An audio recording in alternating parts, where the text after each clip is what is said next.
Hi friends, welcome back to my channel. ఈరోజు మీకు ఈ సీరియల్లో ఏం జరిగిందో తెలుసుకోవాలి అనుకుంటున్నారా? అయితే వెంటనే మనం సీరియల్లోకి వెళ్ళిపోదాం. ఇక కావ్య అయితే గుడిలో కూర్చుని ఏడుస్తూ ఉంటుంది. ఇక్కడ కనకం చేసిన గొడవ, అలాగే అందరూ వెతికినా సరే ఎక్కడ కూడా కావ్య కనిపించకపోవడం అనేది సీతారామయ్య అలాగే ఇంద్రదేవి కూడా చాలా బాధపడతారు. బావా, నా మనసేమీ బాగోలేదు, ఒకసారి గుడికి వెళ్దాం బావా అని చెప్పి ఇక సీతారామయ్య అలాగే ఇంద్రదేవి ఇద్దరు కూడా గుడికైతే వెళ్తారు. గుడికి వెళ్ళిన సీతారామయ్య ఇంద్రదేవి ఒక్కసారిగా గుడిలో కూర్చుని ఏడుస్తున్న కావ్యని చూసి షాక్ అయిపోతారు. అమ్మ కావ్య అని పిలవడంతో కావ్య వెనక్కి తిరిగి చూస్తుంది. కావ్య పరిగెత్తుకుంటూ వెళ్ళి ఇంద్రాదేవిని హక్ చేసుకుంటుంది. ఏమైందమ్మా, ఏం జరిగింది? ఇంట్లో ఎవరికి చెప్పకుండా గుడిలో కూర్చుని బాధపడుతున్నావు, అసలు ఎవరేమన్నారమ్మా అని చెప్పి కావ్యని అడుగుతూ ఉంటే కావ్య తన చేతిలో ఉన్న లెటర్ని వాళ్ళిద్దరికీ చూపిస్తుంది. అది చదివిన ఇంద్రాదేవి సీతారామయ్య ఒక్కసారిగా షాక్ అయిపోతారు. ఏంటి బావా, ఏంటిదంతా? రాజు ఇన్ని రోజులు కావ్యతో ప్రేమగా ఉన్నది నీ వల్ల, నీకేమైందని, ఏం జరిగింది చెప్పు బావా, చెప్పు అని చెప్పి ఇంద్రదేవి అయితే సీతారామయ్యని అడుగుతుంది. ఇక సీతారామయ్య అయితే, చిట్టి వీడు కావాలని చేస్తున్నాడని ఇప్పుడు నాకు అర్థమైంది. ఇద్దరిని కలపడానికి నేను ప్రయత్నించిన ప్రయత్నం ఇలా విఫలమవుతుందని అస్సలు ఊహించలేదు. ఇంటికి పదండి, నేను మాట్లాడతాను అని చెప్పి ఇంకా సీతారామయ్య అయితే వాళ్ళిద్దరినీ కూడా తీసుకొని ఇంటికైతే బయలుదేరుతాడు. కానీ సీతారామయ్య తన మనసులో, రాజ్ నన్ను ఇంత మోసం చేస్తావని అస్సలు అనుకోలేదు. నేను 3 నెలలు మాత్రమే బ్రతికుంటానని, ఈ 3 నెలలే కావ్యతో ప్రేమగా ఉండడానికి ప్రయత్నిస్తున్నావు. నాకు పూర్తిగా అర్థమైంది. అంటే నేను లేని మరుక్షణం కావ్యని వదిలేయాలి అని నిర్ణయించుకున్నావు. ఇట్లాంటి నిర్ణయం నేనెప్పటికీ కూడా నీ నోటి నుంచి వినకూడదు అనుకున్నాను. కానీ నువ్వు ఇదే ఆలోచనతో ఉన్నావని ఇవాళ నాకు అర్థమైంది అని రాజ్ గురించి తన మనసులో అయితే సీతారామయ్య అనుకుంటాడు. ఇంకా ఇంటికి వెళ్ళడంతో కావ్యని చూసి పరిగెత్తుకుంటూ కనకం, అమ్మ కావ్య ఎక్కడికి వెళ్ళావమ్మా, రాత్రంతా ఎక్కడ ఉన్నావు, ఎవరు ఏమన్నారు, ఎవరికి చెప్పకుండా ఇంట్లో నుంచి ఎందుకు వెళ్ళిపోయావు అని చెప్పి కనకమైతే కావ్యని పట్టుకొని అడుగుతూ ఉంటుంది. కానీ కావ్య ఏ సమాధానం చెప్పకుండా అలాగే రాజ్ వైపు చూస్తూ ఉంటుంది. ఇక ఎక్కడికి వెళ్ళావు అని కూడా అడగకుండానే కావ్యని చూస్తూ ఉంటాడు. ఇక కావ్యని కనకమైతే, చెప్పవే చెప్పు, ఆ రోజు ఇంటి నుంచి వెళ్ళిపోమ్మని నీ భర్త బయటికి గెంటేసిన రోజు కూడా ఇల్లు దాటకుండా వర్షంలోనే కటిక చీకటిలో నిలబడ్డావు. కానీ ఈరోజు ఎవరు ఏమీ అనకుండా ఎందుకు ఇంటి నుంచి వెళ్ళిపోయావు అని చెప్పి కనకం అడుగుతూ ఉన్నా సరే కావ్య ఏమాత్రం కూడా సమాధానం చెప్పదు. ఇక ఇంతలో అక్కడే ఉన్న అపర్ణాదేవి అయితే, ఏయ్ అసలు ఎవరు నిన్ను ఏమన్నారు చెప్పు, ఇంట్లో పూజ బాగానే జరిగింది, అందరం బాగానే ఉన్నాం కదా, ఎందుకు ఇంట్లో నుంచి వెళ్ళిపోయావు, ఎవరికి చెప్పకుండా ఎక్కడికి వెళ్ళావు, ఎందుకు అందరినీ ఇంత కంగారు పెట్టావు, మా దుగ్గిరాళ్ళ వారింటి పరువు తీయడానికి చూస్తున్నావా చెప్పు అని చెప్పి ఇంకా అపర్ణ అడిగిన ప్రశ్నలకి కావ్య అయితే ఏమీ సమాధానం చెప్పదు. ఇక సీతారామయ్య అయితే, అమ్మ అపర్ణ, ఎందుకు ఏమీ చెప్పలేని ఆ అమ్మాయిని అడుగుతావు, నేను చెప్తా నీకు సమాధానం అని సీతారామయ్య అనడంతో ఒక్కసారిగా కుటుంబం మొత్తం షాక్ అయ్యి అలాగే సీతారామయ్య వైపు చూస్తారు.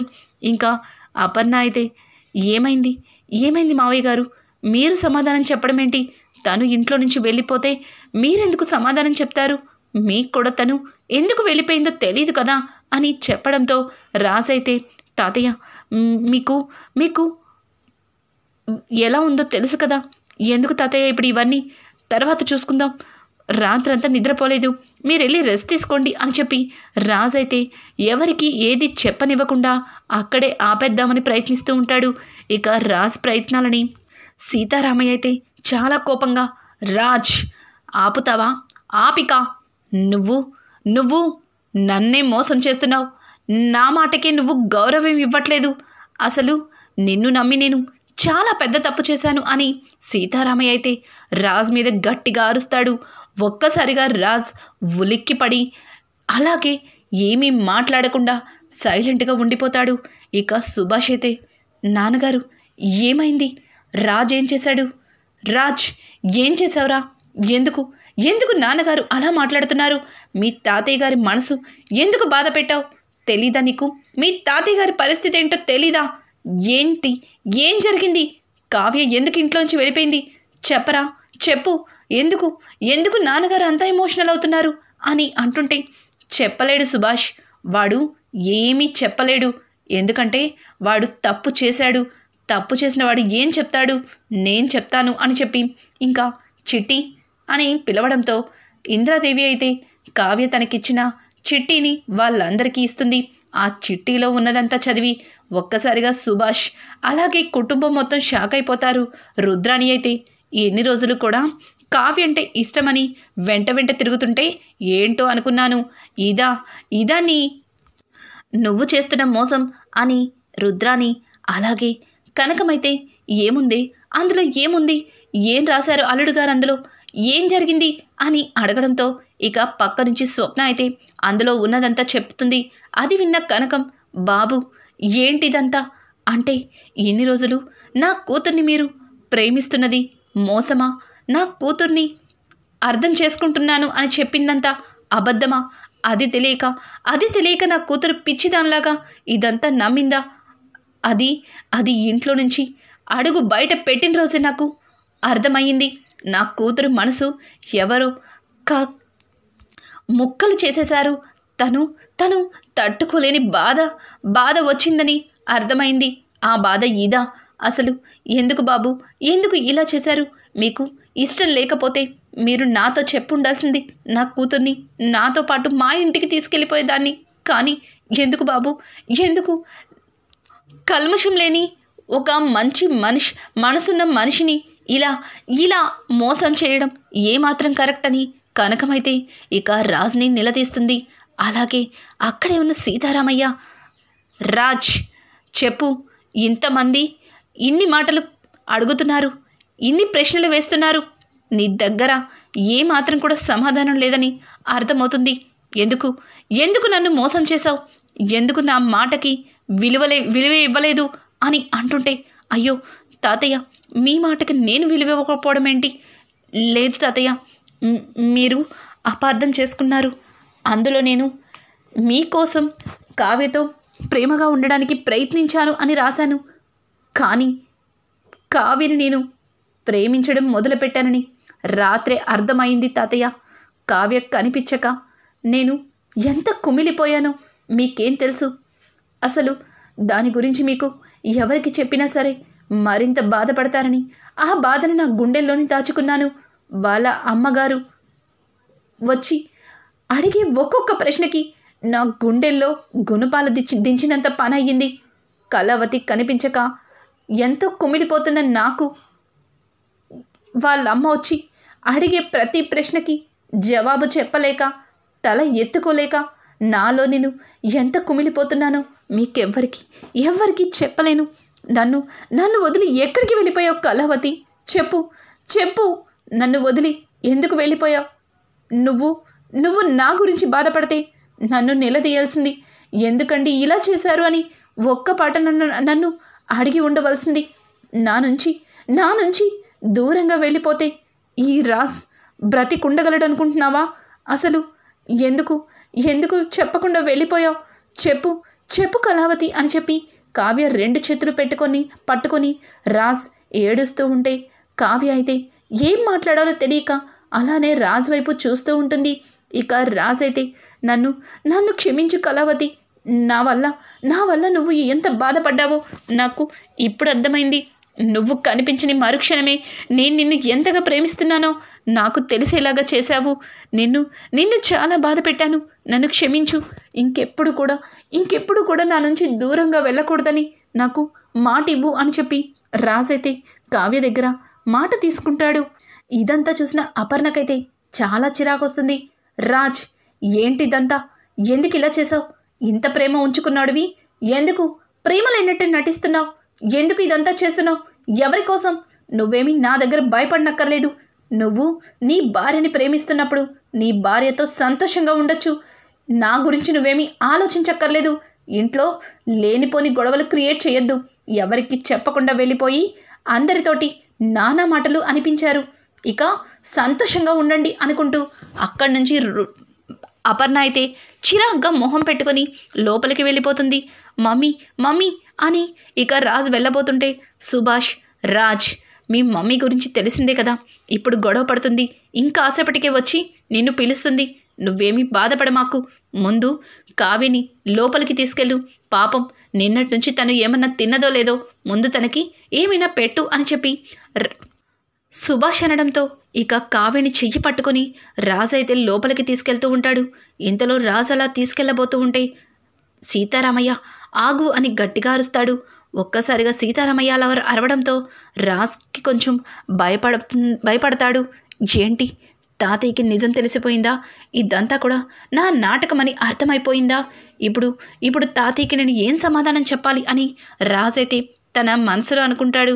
ఇప్పుడు మనకి అర్థమైంది, ఇంతవరకు కూడా కావ్య కనిపించలేదు అని. కావ్య దగ్గర ఏడ్చిన ఏడుపులన్నీ కూడా దొంగ ఏడుపులు. రాజ్ పూర్తిగా మారలేదు, మారినట్టుగా తాతయ్య కోసం ఇంకా అలాగే అబద్ధం ఆడుతున్నాడని మనకి అర్థమవుతుంది. పాపం కావ్య అయితే లెటర్లో రాసి అంత కుమిలిపోయింది. రాజ్ మారాడని కొంచెం తనకి అనిపించిన మరుక్షణమే రాజ్ మనసులో మాట మనకి తెలిసేలా చేస్తారు.